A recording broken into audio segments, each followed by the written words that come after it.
Muy bien, buenas tardes a todos. Mi nombre es Rodrigo Ruete, soy subsecretario de Relaciones Institucionales del Ministerio de Economía de la Nación. Les doy la bienvenida a este ciclo de presentación de libro y de debate en el contexto de la biblioteca del Ministerio de Economía. Nuestra biblioteca, a partir del esfuerzo de sus trabajadores, ha realizado en el último tiempo un ciclo de presentaciones de libros que por causa de la pandemia, del COVID-19, hemos resuelto convertir en este ciclo virtual. Y hoy tenemos un nuevo libro. El libro de hoy que vamos a presentar se llama No es amor, aportes al debate sobre la economía del cuidado, de editorial Indómita Luz. Antología y prólogo de Carolina Brandaris, que está presente con nosotros. Y en la presentación la van a acompañar Flor Tundis, de la Dirección de Géneros del Ministerio de Economía, y Candelaria Boto, también especialista en temas de feminismo, que va a ser la comentarista de la tarde. Yo, antes de dejarla con Florencia, que va a hacer la presentación de, de la autora, de la compiladora y llevar la guía de esta charla, me gustaría decirles que el ministro Guzmán ha creado una dirección, Economía y Género, para poner en la agenda de políticas públicas de nuestro ministerio esta temática. Por tanto, poder estar hoy debatiendo sobre la economía del cuidado, sobre distintas miradas y enfoques eh, de lo que algunos autores llaman la economía popular, y dentro de la economía popular, esta temática del trabajo no remunerado es para nosotros una prioridad de gobierno. Y la biblioteca del ministerio es un ámbito de resonancia de distintas miradas y visiones que con total independencia y libertad democrática se discuten, debaten de manera abierta en ciclos como este. Seguramente este libro va a ser un antecedente, una fuente de inspiración de políticas públicas concretas para nuestro ministerio, como lo han sido otros libros que hemos debatido en este ciclo. Así que, Flor, te dejo la palabra y mucha suerte a todas ustedes. Muchas gracias. Listo. Bueno, muchas gracias, Rodrigo. Como bien decía, yo soy Florencia Tundis, estoy trabajando actualmente en la Dirección Nacional de Economía, Igualdad y Género, que se creó en el Ministerio de Economía en enero de este año. La directora es Mercedes Alessandro y estamos formando equipo también con mis compañeras Sol Prieto y Victoria O'Donnell. Y básicamente, para quienes están escuchando, viendo la charla y por ahí no saben muy bien, la misión de la dirección es tener indicadores con perspectiva de género para poder diseñar políticas públicas con perspectiva de género. Y también, una de nuestras principales misiones es el presupuesto con perspectiva de género, que por suerte no, gracias a nuestro trabajo, también es un logro digamos, del movimiento feminista, que ya se incorporó para el presupuesto 2021 que se mandó al Congreso, la perspectiva de género como uno de los principales ejes del presupuesto. Entonces, nada, estamos muy contentas por eso. Y además, una de las misiones de la dirección no es solo las políticas públicas, también dentro del ministerio, ¿no? Que llegue a las empleadas la perspectiva de género, poder concientizar al respecto. Por eso empezamos con diferentes actividades. Obviamente se vieron interrumpidas por la pandemia, pero en marzo pudimos realizar la presentación de un libro que era de economía feminista de Corina Rodríguez Enrique. Y por suerte ahora podemos continuarlo en versión online y con el libro que bien Rodrigo presentó, que es No es amor, de la compiladora Carolina Brandaris. Y Y bueno, y la idea es seguir, si podemos, con este tipo de charlas. Bueno, ahora yo le voy a dar las palabras a mis compañeras. Carolina Brandaris es directora nacional de Cuidados Integrales y Políticas Comunitarias del Ministerio de Desarrollo Social de la Nación, es licenciada en Sociología y docente. Bueno, como bien dijimos, es la compiladora del libro. Y además nos acompaña hoy Candelaria Boto, que es la coordinadora de la Asociación Civil Economía Feminista, es economista, licenciada en Economía y docente. Así que bueno, ellas son las que vamos a estar un poco hablando de la economía del cuidado, que es básicamente uno de los pilares, ¿no?, de la economía feminista, que intenta, como bien dije antes, las políticas públicas tengan perspectiva de género, y uno de los principales, digamos, variantes de la economía feminista es el trabajo doméstico no remunerado, que también conocido como economía del cuidado. Pero bueno, ahora le doy la palabra a Caro, así se explaya más sobre este tema. Bueno, muchas gracias al Ministerio de Economía, a la dirección, a Florencia, a Mercedes por la invitación. La verdad que, digamos, es una alegría enorme que el Ministerio haya tenido estas transformaciones, ¿no? Digamos, que se den en el seno del Ministerio estos debates, lo mismo que la dirección que me tocó ocupar en el Ministerio de Desarrollo Social Nacional, que también tiene que ver con, digamos, con todo lo que hemos logrado, con todo lo que hemos conquistado como movimiento feminista para poner al cuidado en la agenda pública, ¿no? Y me parece que el libro es un poco, digamos, parte de las herramientas que hemos tenido como herramientas militantes para dar justamente estos debates, ¿no? Este libro, digamos, surge en el final del contexto del ciclo de Cambiemos en nuestro país. De hecho, tiene un texto de Nicolás Trota al final del libro que justamente habla del momento político que estábamos viviendo en ese momento, en el cual justamente el movimiento feminista da un debate respecto de la política de cuidados, y me parece que, bueno, que todo lo que estamos atravesando estos meses y estas transformaciones que está haciendo el Estado para incorporar la política feminista, en mi caso, para que toda la política social tenga también una perspectiva feminista, tenga una perspectiva de género, ¿no es cierto? Me parece que, bueno, tiene que ver con todo lo que hemos luchado para que esto suceda, y este libro forma parte de eso. Este libro, digamos, surge a cuenta de una experiencia concreta que es la cooperativa Cuidar, que es una cooperativa de 100 compañeras y compañeros que se profesionalizaron en el cuidado de personas mayores a través de una diplomatura que realizamos como convenio de la Universidad Nacional de San Martín y la UTEP. Bueno, y esas compañeras que se profesionalizaron, que pudieron poner en valor, valorar socialmente, certificar sus saberes vinculados al cuidado, hoy por hoy están incorporándose a esquemas de trabajo con salarios de convenio, ¿no? Esa experiencia, la experiencia de la cooperativa Cuidar, fue el puntapié para pensar este libro, donde me parece que lo importante es cómo el movimiento feminista en su conjunto, luego de haber dado un primer grito por Ni una mujer menos, víctima de situaciones de violencia, que el 3 de junio del 2015, luego construyó una movilización masiva el 8 de marzo, poniendo en relieve el cuidado como el nudo de la desigualdad que vivimos las mujeres a la hora de transitar por el mundo del trabajo, toda esa estructura de la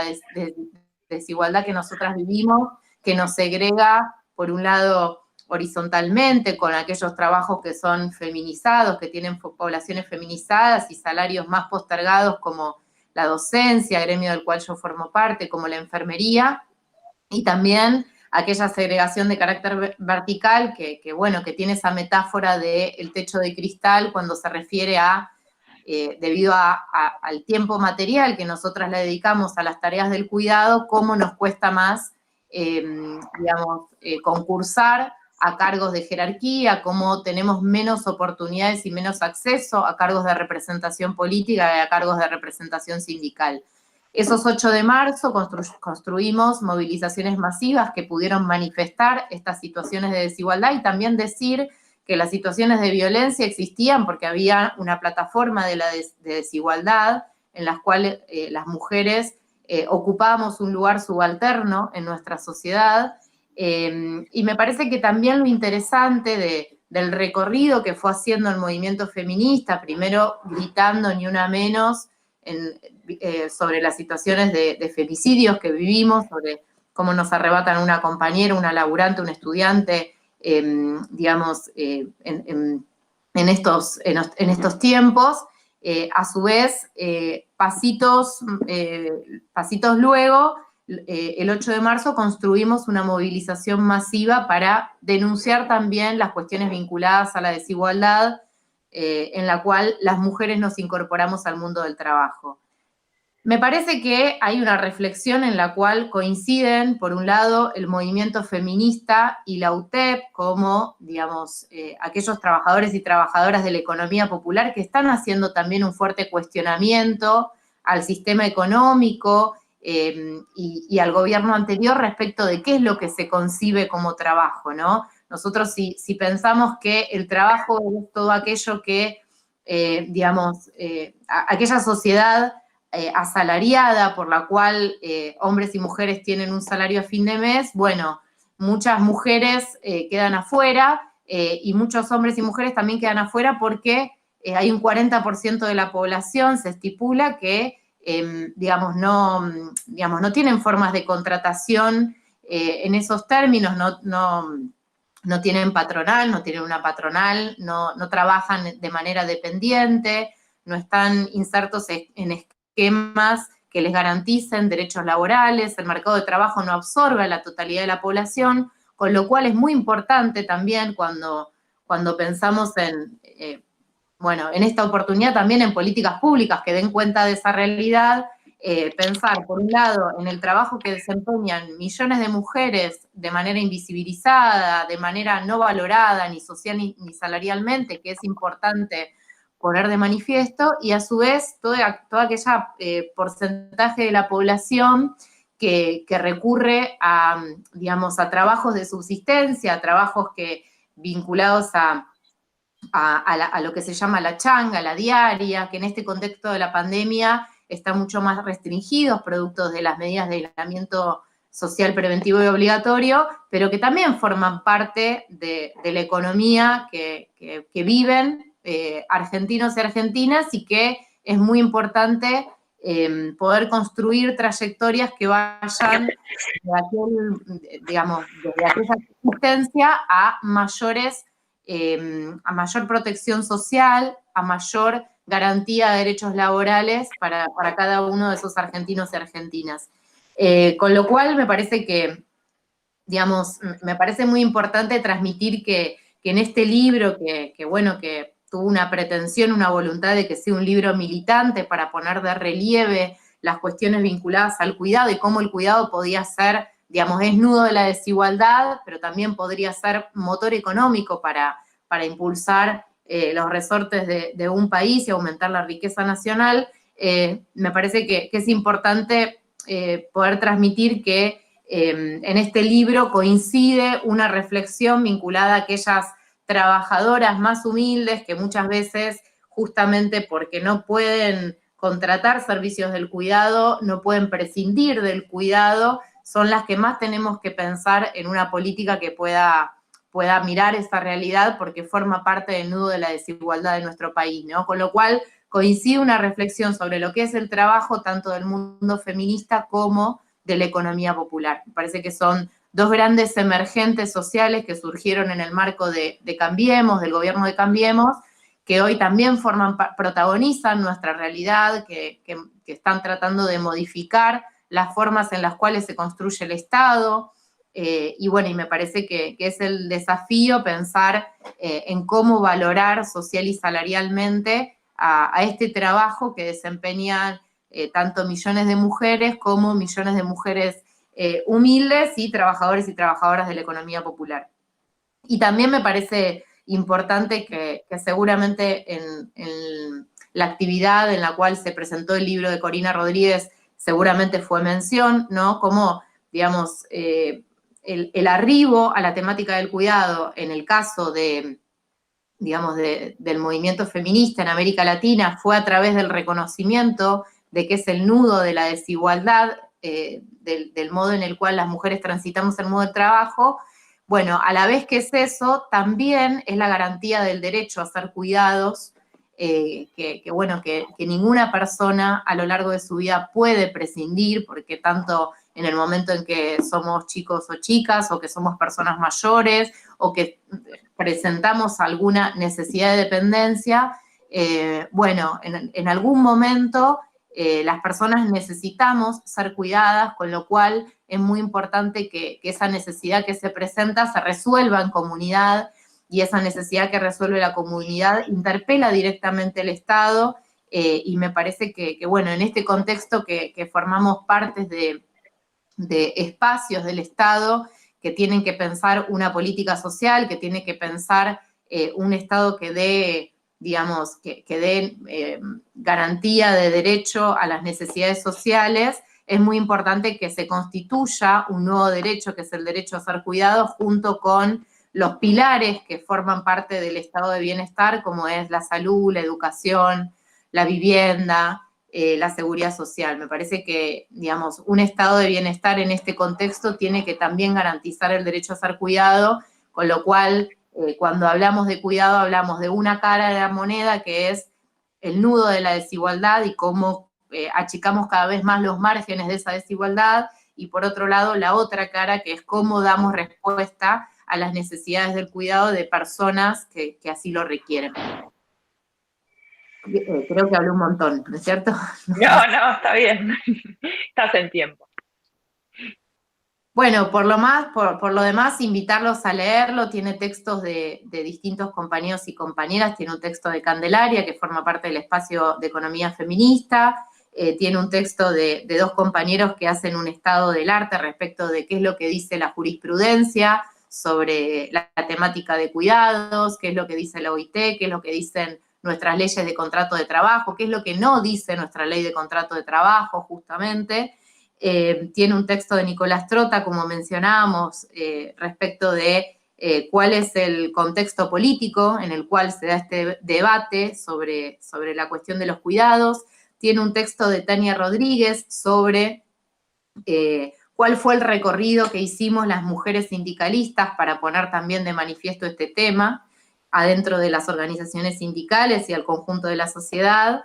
Tiene un texto de Alejandro Barrios con una hipótesis sobre cómo sería valorar económicamente el trabajo vinculado a cuidados, y tiene un texto de Berenice Timpararo y Lucas Espinosa sobre una experiencia de cuidados de la infancia, de espacios de primera infancia en la provincia de Buenos Aires. Buenísimo, Caro. Antes de pasar a Cande, quería recordar, decir, porque no lo había dicho antes, que pueden dejar sus preguntas por YouTube, obviamente quienes están conectados. Así al final, después de que hable Cande, vamos a leer alguna pregunta, si las chicas contestan, así que si tienen alguna pregunta ya o a medida que ya escucharon a Caro o ahora que escuchen a Cande, pueden mandarlo por los mensajes de la transmisión de YouTube y al final las chicas, van a contestar un par. Así que, muchas gracias, Caro. Cande, si querés arrancar. Bueno, hola a todos, a todas y a todes. Es medio raro decir esto en este formato, pero en primer lugar quería agradecer y celebrar la existencia de este espacio, que podamos debatir esto y nuevamente agradecerle a Caro por sumarme en la compilación de ese texto. En lo concreto, mi artículo lo que busca es visibilizar justamente esta desigualdad de género con datos oficiales, y corriendo un poco la discusión desde el plano subjetivo hacia el plano objetivo de evidenciar una desigualdad, y entonces la pregunta que nace es justamente qué hacemos para resolverla, ¿no? Para vivir en una sociedad realmente igualitaria. Ya el formato de esta charla nos muestra que estamos en una situación que parece excepcional, aunque Sin embargo, lo que se dice es que justamente esta pandemia del COVID no pareciera ser algo único e irrepetible, sino que tiene que ver justamente con los límites que se encuentran en nuestra forma de organización, de producción y de consumo, que tiene que ver con los límites ambientales de esa producción, y que a su vez pone de relieve la pandemia y su consecuencia cuarentena como política pública, estas desigualdades que se nos explotan en la cara, que tienen que ver con las desigualdades económicas, que tienen que ver con las desigualdades de género, y que también demuestran las desigualdades en términos regionales, ¿no? Pensando las diferencias de las cuarentenas en Argentina y en el resto en Argentina, en América Latina, y la diferencia que hay en la cuarentena europea, que no tiene esta pobreza tan estructural en las urbes. En este sentido, algo que muestra la pandemia y la cuarentena es lo esencial de las tareas de cuidado, que está un poco en el artículo que está en el libro de No es Amor, que nosotras como feministas buscábamos evidenciar en cada paro internacional de mujeres lesbianas, travestis y trans de 2017, pero que en esta cuarentena se obliga a ponerle la etiqueta de esencial a estos trabajos que hacen a la reproducción y que demuestran que son completamente esenciales, nada más y nada menos, para nuestra forma de vida. Y en ese sentido es interesante pensar justamente cómo se evidencia la importancia de todos los trabajos de reproducción. Y a su vez, esta cuarentena también incrementa el trabajo reproductivo dentro de los hogares, que ya sabemos que cae mayoritariamente en las mujeres. Sabemos que 3/4 partes de ese trabajo recae mayoritariamente en las mujeres, y acá es importante ver qué es lo que va a pasar con la actualización de este dato que usamos, que es de 2013, pero que va a tener una actualización en el segundo trimestre de 2021 a partir de esta nueva encuesta que va a realizar el INDEC, para justamente también conocer, bueno, cuál es el aporte económico que se hace desde la economía del cuidado. Pero un poco lo que busca el texto, y lo que también se busca con este libro, es evidenciar la desigualdad estructural en la que vivimos, que obviamente que el libro tiene los datos de ese momento, pero pueden revisar los datos actualizados en los informes que sacamos desde Economía Feminita, que tratamos de actualizarlos trimestralmente. Pero lo que evidenciamos siempre es justamente que las mujeres tenemos mayores tasas de desempleo, tenemos mayores tasas de informalidad, o sea, no tener derechos laborales, ni obra social, ni aportes jubilatorios, y a su vez tenemos menores ingresos. Y en ese sentido, si bien estamos atravesando esta pandemia y esta cuarentena, podemos inferir que esta coronacrisis, que a su vez impacta en un país que ya venía de crisis económica, va a impactar más fuertemente en las mujeres.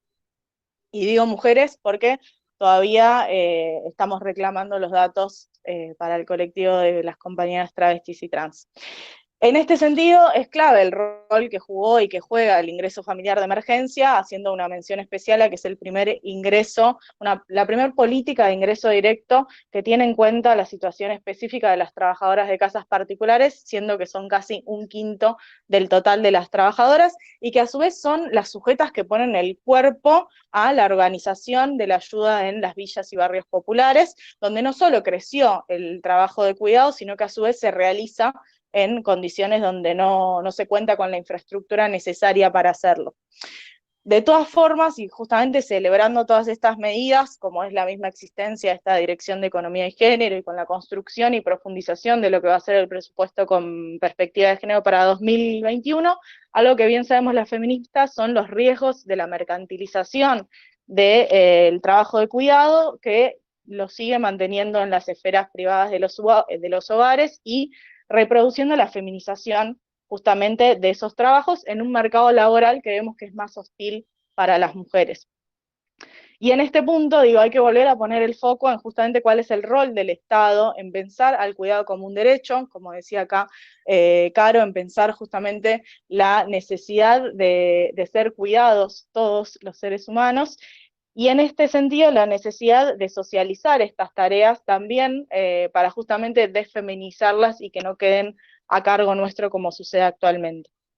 Y en este sentido es que hay que seguir exigiendo y profundizando estas políticas públicas con perspectiva de género, para seguir justamente corriendo la frontera y para romper de una vez por todas algo que también la pandemia rompió, que es esta burbuja del individuo atomizado que todo lo puede y todo lo construye, y entender justamente la interdependencia que existe entre los individuos, esta interdependencia que nos relaciona, que nos hace necesarios los unos a los otros y que nos obliga a pensar en clave colectiva justamente qué rol hay del Estado en garantizar este cuidado y no dejarlo en los niveles de ingreso de las familias.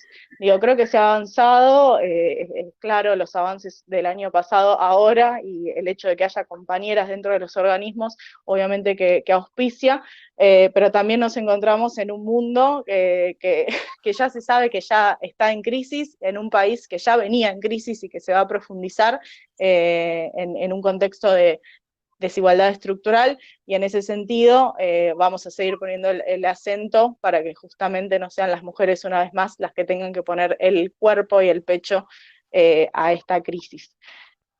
Creo que lo que demás que quería decir un poco me lo dijo Caro, así que tampoco quiero repetir, así que creo que la voy a dejar acá, Flor. Podés repetir, no pasa nada. Si querés agregar algo, si no, pasamos a... Les hago unas preguntas yo antes de ver si alguien preguntó algo en el canal.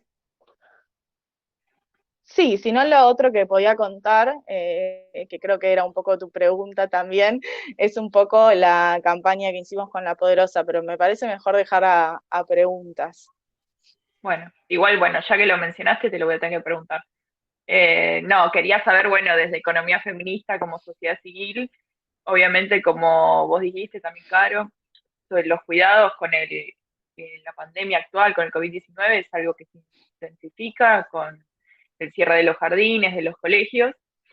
Y además, bueno, Economía Feminista tiene una campaña ya de hace mucho tiempo que es Menstruación, para quienes no la conozcan, es para que los productos de gestión menstrual tengan menos impuestos, si es posible ninguno, y que se repartan gratuitamente en hospitales públicos, en escuelas, en universidades. Y bueno, justamente esta campaña de La Poderosa apuntó a eso, ¿no, Cande? Y fue bastante bien. Sí, un poco justamente, bueno, la campaña de menstruación nace con el paro, al ritmo del primer paro internacional de mujeres lesbianas, travestis y trans, y justamente buscando evidenciar esta desigualdad, que también hace que la menstruación sea un factor más de desigualdad, porque decíamos que tenemos menos ingresos, se nos cuesta más conseguir laburo, cuando lo conseguimos tenemos más chances de que sea informal, y sin embargo tenemos un gasto obligatorio todos los meses que tiene que ver con los productos de gestión menstrual. En este sentido, digo, la campaña tiene más de 13 proyectos de ley presentados a nivel nacional, provincial y regional, y en ese sentido, obviamente que siempre impulsamos políticas públicas en el sentido de tratar de cambiar esta desigualdad estructural, pero con la pandemia y con la cuarentena se evidenció que había que dar respuesta a la urgencia. Y en esa respuesta a la urgencia hicimos por primera vez en nuestros 5 años de historia una campaña de colecta. Recolectamos más de 200.000 pesos que dimos directamente a las compañeras de la Garganta Poderosa, que eso también me parece relevante decirlo, de que no es que nosotras hicimos la compra y se la dimos, sino que confiamos justamente en toda la red que tiene La Poderosa en los barrios de la ciudad de Buenos Aires, pero también de todo el país, para poder hacer la compra de insumos necesarios en este contexto, un poco con este juego, ¿no? Que creo que las feministas sabemos mucho de, por un lado, tenemos una urgencia, porque, digo, los números hablan, la feminización de la pobreza habla y se reproduce, y hay que dar una respuesta urgente, pero por el otro lado también tenemos que tener en cuenta siempre la perspectiva de largo plazo, que es de cambio estructural y es de pensar justamente una sociedad que tenga otras formas de producción, de consumo y de organización. Sí, totalmente. Bueno, sí, ahora obviamente con todo lo de la pandemia, por ahí la campaña queda un poco más relegada, la campaña oficial no es opción, pero la idea es que salga cuando pueda, ¿no?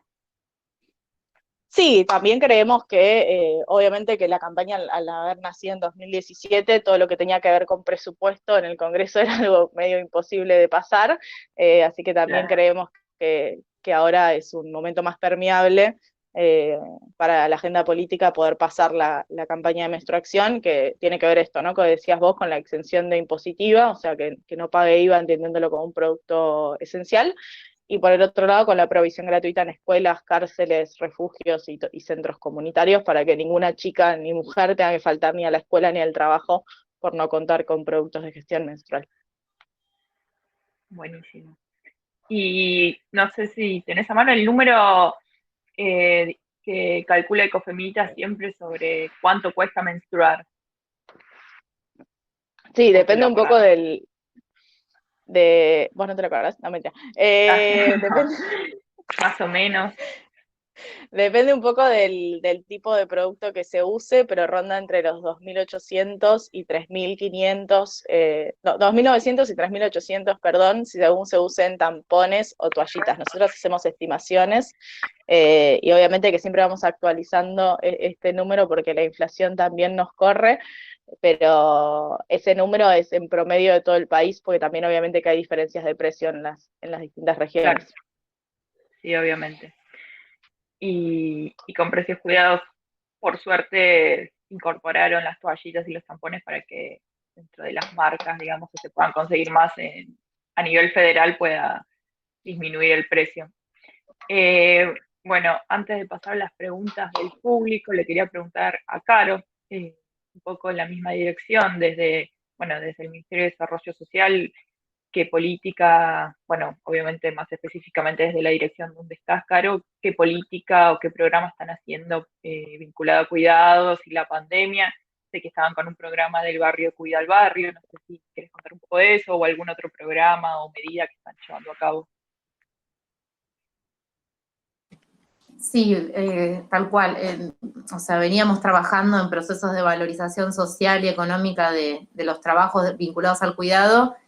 Con la pandemia estuvimos diseñando y trabajando en el programa El Barrio Cuida al Barrio, que es un programa que trabaja especialmente en los barrios populares, teniendo en cuenta que las medidas de aislamiento no es lo mismo sostenerlas en cualquier territorio, ¿no es cierto? Y que los barrios populares, donde sabemos que, muchas veces no hay acceso a servicios esenciales, que muchas veces la gestión de lo alimentario se resuelve a través de los comedores, que la mayoría de la población de los barrios populares trabaja informalmente o trabaja por la diaria, por la changa, motivo por el cual el IFE fue una medida muy importante, como decía Cande, e incluso me parece también importante, plantear el hecho de que, que en un principio se pensó para 4 millones de personas y terminó destapando una realidad que actualmente es de 9 zonas, que se estipula que es de 12 millones de personas, con lo cual forma parte de una amplia realidad de nuestro país que tenemos que pensar especialmente, que tenemos que diseñar política para mejorar las condiciones de vida de toda esa población. Pero bueno, el Barrio Cuida al Barrio trabajó y viene trabajando sobre los barrios populares para garantizar las medidas de mayor aislamiento posible, dando por sentado que hay muchas cuestiones que suceden en los barrios populares que dificultan las medidas de aislamiento social preventivo y obligatorio, como por ejemplo las condiciones de vivienda, la falta del derecho a una vivienda digna, las condiciones de hacinamiento, lo que nosotros trabajamos fue la instalación de postas comunitarias en las entradas y salidas de los barrios, que sostuvieron promotoras y promotores comunitarios que sostienen esta red de cuidados comunitarios que es preexistente a la pandemia, y lo que hicieron fue promover medidas de higienización de manos, promover medidas de desinfección de las cosas con las cuales entramos al barrio, distribución de la información, distribución de los cuadernillos del Ministerio de Educación Nacional, sostuvimos talleres de violencia de género, dando por supuesto que, las cuestiones vinculadas a la violencia aumentaron un montón, producto justamente también de las medidas de aislamiento y de que se rompa la rutina y de convivencia con el agresor, con el violento, distintas herramientas del Estado que trabajamos en el marco del Barrio Cuida al Barrio para barrios populares para garantizar las medidas de mayor aislamiento posible, las medidas de aislamiento comunitario, como dijo Alberto Fernández, o el Quédate en tu barrio, que transmitió Daniel Arroyo para un poco equiparar ese Quédate en tu casa, ¿no es cierto? En los barrios populares, promoviendo medidas de autocuidado, de cuidado, higienización, de desinfección en el marco de la pandemia que estamos atravesando. También trabajamos, campañas y vacunación antigripal contra la neumonía, calendario completo, de modo tal de que el Estado pueda acercarse a territorios que sabemos, son históricamente olvidados por el Estado, ¿no es cierto? Que son territorios en los cuales el Estado no tiene mucha presencia. Nos pareció importante trabajar el barrio cuida el barrio. Genial, buenísimo. Acá tenemos un par de preguntas, así que paso a transmitirlas. Esta, en realidad puede ser para cualquiera de las dos. Dado que las economías capitalistas están basadas precisamente en la gratuidad de las actividades del cuidado, ¿es viable que se valorice monetariamente la economía del cuidado? No sé quién la quiere contestar, pueden ser las dos, obviamente. Yo, si quieren, arranco con un punto. Me parece fundamental que haya un cambio de concepción respecto de que justamente no es un costo para las economías, digamos, poner en valor el cuidado, sino al revés, tenemos que pensarlo en términos de motor económico, ¿no? En términos de la posibilidad de generar empleo, la posibilidad de mayor riqueza, de producción de mayor riqueza social, y en ese sentido aumentar lo que produce nuestro PBI, aumentar la generación de empleo para más personas. Me parece que también hay que poder construir una visión distinta respecto de esto, ¿no? Como dice la pregunta, las economías el sistema económico plantea que hay trabajo que es gratuito y plantea que hay población que es de descarte, ¿no? Me parece que tenemos que discutir o poder construir proyectos políticos que, digamos, que puedan revertir estas situaciones de modo tal de que no pensemos que en nuestro país hay población de descarte, que no pensemos que tenga que haber trabajo gratuito, sino que justamente la valorización de esos trabajos puede generar empleo, puede hablarle al conjunto, puede construir un proyecto político que contenga al conjunto de los argentinos y de las argentinas y que a su vez sea más prosperidad para nuestro país también. Claro. Yo adhiero a mucho de lo que dijo Caro. Sí creo que es riesgoso pensar, y esto es un debate de las economistas feministas de larga data, que tiene que ver un poco con el sueldo para lo que llamamos amas de casa, y sabemos que eso es riesgoso en el sentido de que puede generar una reproducción de que esa tarea es femenina y a su vez recluir a las mujeres dentro de los hogares, pero sí hay salidas de esto desde el Estado y desde el rol del Estado y de pensar justamente un sistema integral de cuidados y pensar justamente este gasto, que se dice la palabra gasto, pero no pensarlo como gasto, sino como inversión. Está demostrado que la población cuando está más cuidada también después rinde más, entonces en un sentido hasta económico se puede pensar como un aumento de la productividad de esa clase trabajadora, y en otro sentido pensar que si justamente esas inyecciones se hacen hacia las poblaciones de menores ingresos, también se puede pensar como una política de ingreso y como una política de fomento hacia el consumo, entendiendo que es un sector que no va a necesitar componentes importados, sino que motoriza justamente la economía interna. Pero me parece importante separar esto, ¿no? Y de pensarlo desde un sistema integral de cuidados y no como un sueldo, porque si no se sigue manteniendo esta individualización. Sí, es verdad esto que decís, que es un debate bastante profundo dentro de la economía feminista, si es algo a rentar o no. Y también se choca mucho con el ingreso universal, ¿no? Que está bastante en boga en estos días por todo lo que pasa con la pandemia.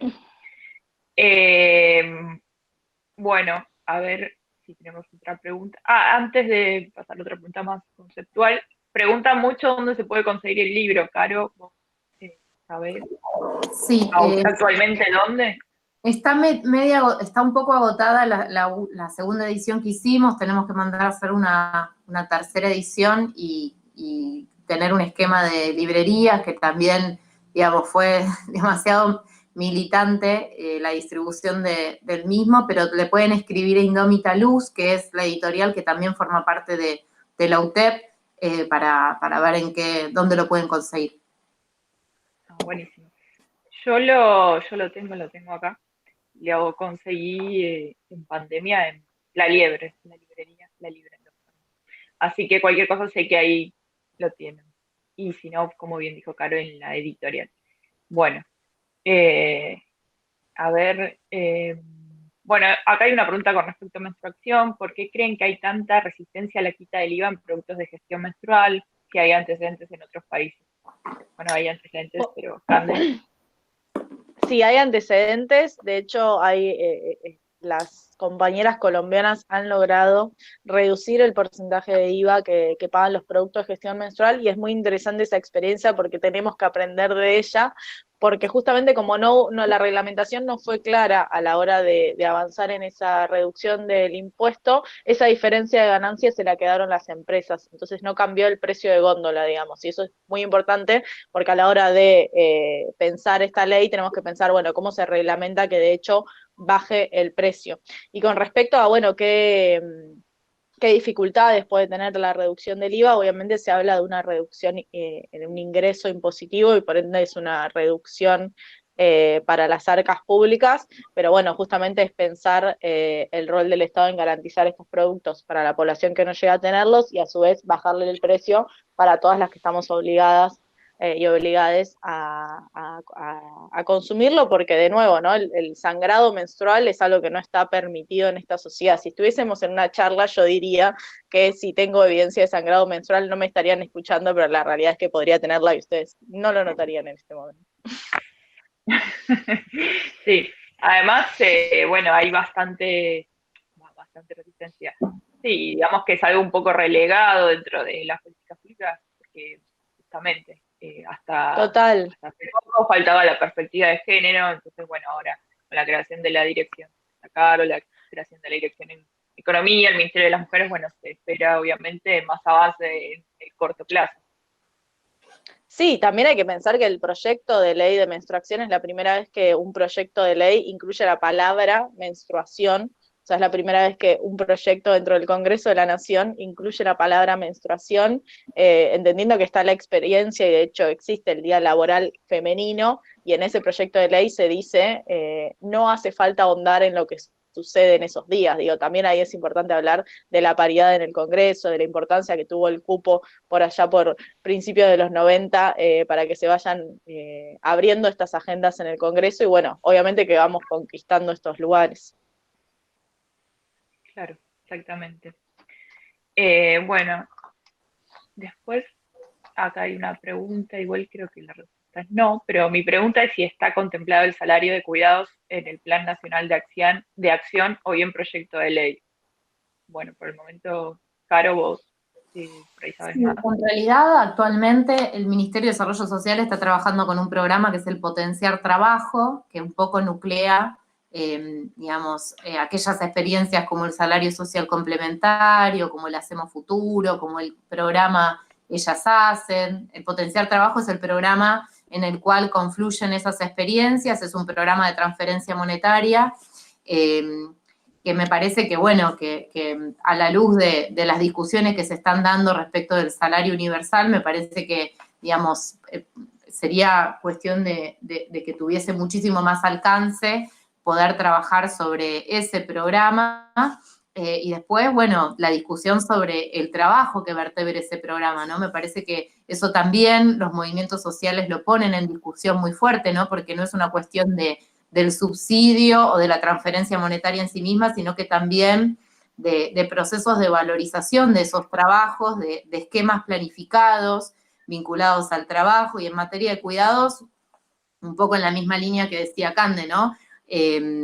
Digamos, me parece que es muy importante que el Estado pueda construir servicios del cuidado que a su vez regulen al Estado, que sean servicios diversificados sobre el cuidado, que a la vez que garantizan un derecho al cuidado de la población, puedan ser puertas de empleo para trabajadoras y para trabajadores, y bueno, y en parte estén enhebrados con este programa que es el potenciar trabajo. Me parece que a eso apuntamos nosotras y nosotros desde la Dirección de Cuidados, desde la Secre Economía Social, en la que ustedes saben que estamos trabajando distintos referentes y referentas de los movimientos sociales, procurando que la situación de las condiciones de vida y las condiciones de trabajo de las trabajadoras y los trabajadores de la economía popular vaya ganando mayores pisos de dignidad, mayores pisos de protección social, mayores pisos de derechos laborales, en función de lo que vayamos también, construyendo desde la política pública. Sí. Bueno, acá hay una pregunta un poco relacionada, que es cómo se piensa desde el Ministerio de Desarrollo Social el reconocimiento económico para las miles de mujeres que garantizan las contraprestaciones previstas por programas de transferencias condicionadas. Bueno, ahí justamente el aporte que venimos a hacer en la construcción del sentido de esos programas, los movimientos sociales, es distinta, ¿no? No pensamos en términos de contraprestación de un beneficio, sino más bien en términos de complemento al salario, ¿no? Digamos, me parece que en eso aportó mucho los movimientos sociales al nominar salario social complementario, el complemento que otorga el Estado para el acceso al salario mínimo vital y móvil respecto del laburo de subsistencia que se sostiene cotidianamente, ¿no? Me parece que es muy importante esa construcción de sentidos en las cuales, en todo caso, el Estado aporta a la construcción, al complemento al salario, ¿no? Pero que nominalmente sea nombrado así, ¿no? Porque me parece que nosotros no quisiéramos reforzar ese mundo, esa construcción de sentidos en la cual hablamos de beneficiarios, en la cual hablamos de subsidios, en la cual hablamos de, hablamos de contraprestaciones, ¿no es cierto? Porque no es una dádiva que da el Estado, sino más bien es un complemento al salario, al trabajo que vienen desarrollando trabajadores y trabajadoras de la economía popular. Quisiéramos aportar este sentido, que me parece que también ayuda mucho a pensar,